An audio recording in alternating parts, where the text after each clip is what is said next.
I have two different stories for all of you tonight. And the first is happy, and the second is sad. It was the end of my freshman year, the last week before finals, the last day of real classes, and study hall was the last period of the day. With 75 minutes left ticking on the clock before my first year of high school ended, I came to terms with the fact that I had to get myself into some kind of trouble. Jonathan, Youssef, and I left study hall and went into a different room. We quickly set up a row of long white tables, and our goal was to run as quickly as possible at the tables, jump onto said tables, and slide down on our stomachs. John went first to show me how it was done, and he executed it flawlessly. In reality, he looked like a penguin. With my confidence higher than ever, I began to do the same thing. I ran fast, just like John, but I was a little too fast. I jumped just like John, but I jumped a little too late. And while John had slid gracefully on his stomach, I did more of a belly flop.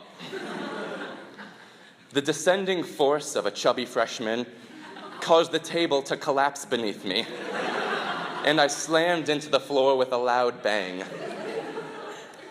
The only thing that could have made the situation worse was if a teacher walked in on us right then and there. Well, Mrs. Schott walked in on us right then and there and asked us very loudly, "What are you doing in here?" I can only imagine the scene from her perspective. Me in a pile of broken table on the floor, and Jonathan Youssef doing his best to keep from bursting out into laughter.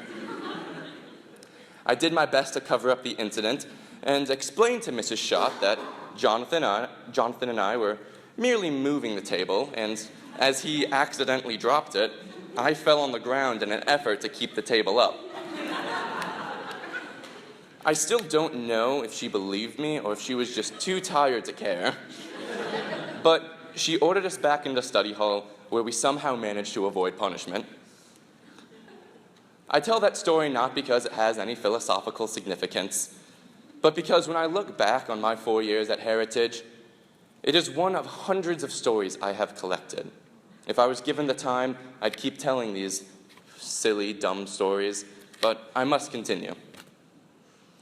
The second story is about my car, Skaboten. It was named such because of a bumper sticker on the back of the car that read, Skaboten. The previous owner, as a child, used to love to go boating, and he would always tell his dad, "Hey, let's go boating. Let's Skaboten, Skaboten." He affixed the bumper sticker to the back of his car, and when he sold me the car, he made me promise that I would never take the bumper sticker off.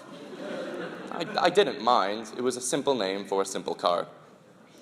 And I loved what that car allowed me to do. This new thing in my life gave me all kinds of opportunities. Any destination was just a turn of the key away.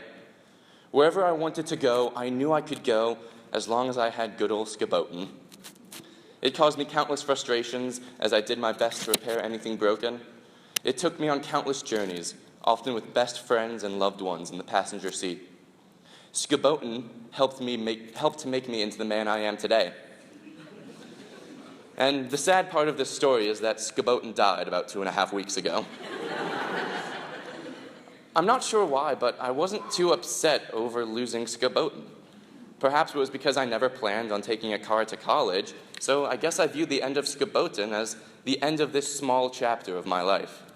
In a lot of ways, my 1996 Honda Accord named Skaboten reminds me a lot of Heritage Classical Christian Academy. For example, they both have strange names that often force others to ask me to repeat myself.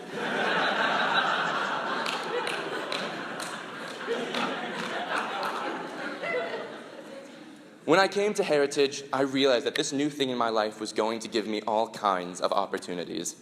Any destination was at the tip of my fingers. Wherever I wanted to go, I knew I could, as long as I had good old Heritage behind me. It caused me countless frustrations, of which I'll spare you the details.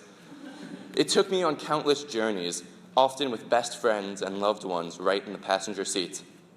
Heritage helped make me into the man I am today. Thankfully, the similarities stop there. While Skaboten is dead and gone, Heritage is more alive than ever.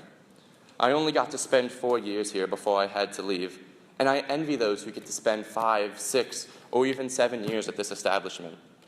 Second, while I never planned on taking Scoboten to college, Heritage will remain with me through college and through the unknown time that will follow after that. I want to thank all of you for what you've done for me over the years. Some of you are students, some of you are teachers, some of you are parents, but all of you are friends. Some of you I would even call family. I would not be who I am unless I had met each and every one of you. And lastly, my fellow seniors, here we are today. In this very room, in just a few hours, we will graduate. We will all go our separate ways, and while I wish I could promise that we would remain close friends, I know that's not true. In 10 years, we may barely remember each other. We certainly won't remember this speech. But we will all remember the school that brought us together, the school that bonded us together. I know I can speak for the entire graduating class of 2015 when I say Heritage Classical Christian Academy. Thank you.